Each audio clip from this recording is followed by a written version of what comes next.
This is BB from clutterclearinglifecoaching.com, and this is dealing with your relationship with money, part 3.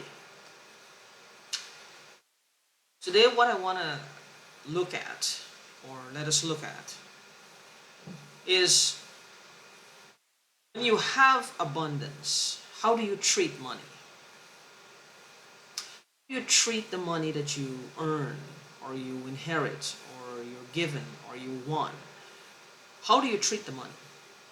Think of people who have won the lottery, or they've won some contest or something. In most times, within a couple of years, they're actually in debt, and the money is gone because they're now in debt. What do you think was their relationship to money? Do you think they had an abundant mindset, or they had a mindset of poverty, of being broke, of not having money, of being in debt? I would say they had a mindset of not having enough, because that's where they ended up.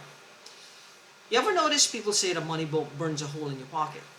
Hale Dwoskin from the Sedona method, I learned that from one of his tapes, that when you get money, when you have an abundance of money, sometimes you find that you can't wait to get rid of it. It's almost like it's literally burning a hole in your pocket. You got to spend it. You got to do some shopping. You cannot wait to get rid of it. It's like having the money feels like a chore, feels like a burden, feels like you don't want it. You're pushing it away. You want money, but you're pushing it away at the same time. So you can't wait to get rid of it when it's there with you, because maybe you've grown accustomed to the longing and the wanting, and you would enjoy that angst. I call it angst because it's like, to me, like every negative emotion rolled into one. The angst, the agony. You are enjoying the agony of not having enough, of not having what you want, of not being abundant, not being able to pay your bill, because it's a high octane energy, and some part of your subconscious mind is enjoying this energy, enjoying the little tennis matches and the tug of war, because part of you loves the drama. Your mind loves drama. It lives for drama. The more drama it can help you to create in your life, the happier it is. This is why we clear out the clutter. It has to understand that less drama, more productivity. Less drama, more love. Less drama, more abundance. Because it loves drama. Sometimes, Tony Robbins said this when he was first starting out. How he got started, how this all happened for him, was that he just got his heart broken, and he put on a lot of weight, a ton of weight, and he didn't have any money, so he felt like, he's just another loser. And what he wanted to do was to lose the weight, drop the weight. So what he did was he had to retrain his mind.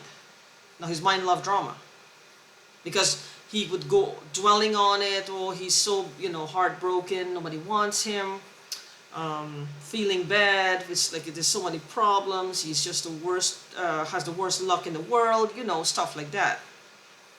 And he got used to it, and I think he was quite enjoying it.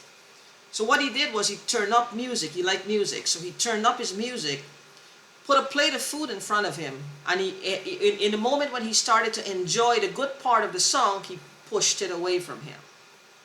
He literally started pushing that plate away from him. He retrained his mind by doing that pushing the food away from him was the greater pleasure, because he felt good. See, your mind likes happy. It loves happy. If it can be drama-free, happy, that's the best happy.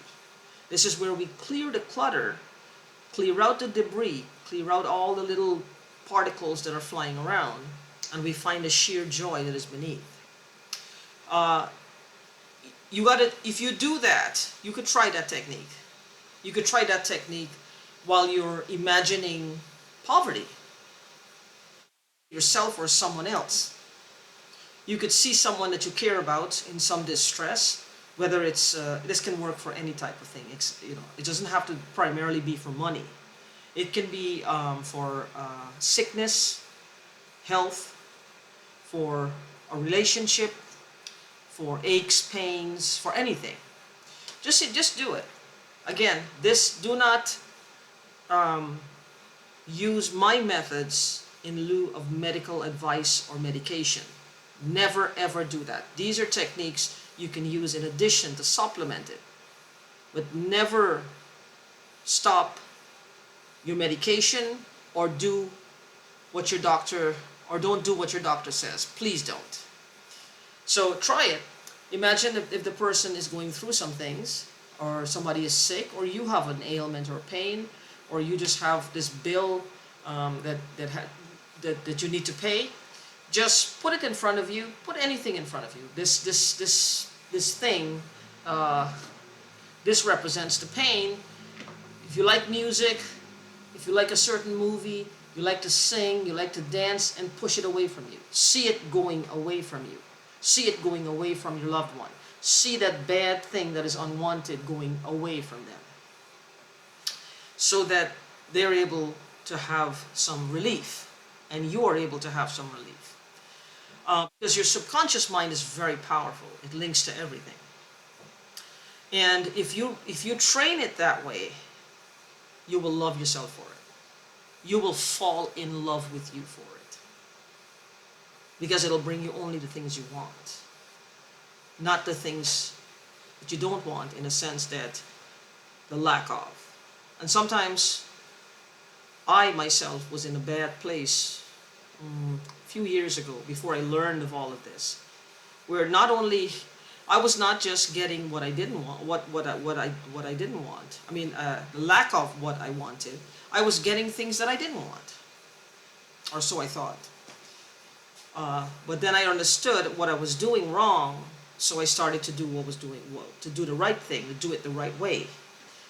So imagine it going away from you. Follow the technique and imagine it going away from you.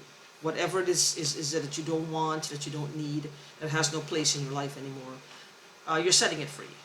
But you're letting your subconscious mind know it's okay to set it free, so it doesn't hold on to it. Well, no, we need that. No, we don't.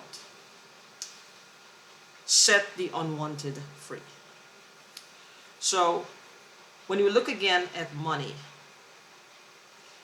is it a problem when you have money?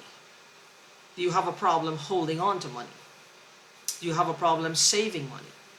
Do you have a problem letting it accumulate? Do you have a problem having money in the bank? Or do you have a spending problem or just giving it away for whatever reason? You can't wait to get rid of it. I said that before. But I'm saying it again because you need to understand that if you find yourself doing this, then there's a problem, which means you have an issue where you're not allowing yourself to accumulate money. So as soon as you have, you pay your bills and you just get rid of the rest. And maybe by the end of the week, you're just broke again. So what do you think would be your relationship with money if you do that? What would be your relationship with money? What would you consider your relationship with money to be if you're having a hard time holding on to it and letting it accumulate? Write that down. Ask yourself the question. Get a pen to put a pencil or a pen to the paper and write, what is my relationship with money? And am I having a hard time holding on to money? And then pick the first 3 things that come to your head of reasons that you're not doing that. Because they'll come a lot. They'll be right on the surface. Write them down, and then underneath that, ask yourself the question, how can I save more? How can I allow money to accumulate? How can I allow myself to have a savings? And let your mind go into overdrive coming up with the solutions. Because give it something productive to do. The mind is like a child. It's like a child almost, and it needs to be constantly doing something. Let it be productive. Let it find solutions for you. Hale Dwoskin had also said, the mind, it'll bring drama, drama, drama, drama, drama. But you ask it for a solution and it'll shut up because it doesn't want to do that. That's too boring. Well, let's not teach it that way for it to be boring. Let us allow our minds to find solutions, to see why saving money, accumulating and holding on to money, building a foundation, a financially sound foundation is important. Reasons why. Make them big, make them bold, make them compelling, so that your mind understands the value of accumulating, saving, and having money instead of just giving it away as soon as you get it. Because this is important. In the next video, we'll talk about the various streams of income and our fear of them and what they mean. In the meanwhile, if you need help with any of this, get yourself a coach, get yourself any type of coach or a therapist. And if you need my services, my website is clutterclearinglifecoaching.com. That is clearing the clutter, clutterclearinglifecoaching.com. Fill out the contact form. Make sure you put your phone number. I will call you as soon as possible and we will see if we're a good fit for each other and if there's something I can help you with, and take it from there. Until the next video, peace.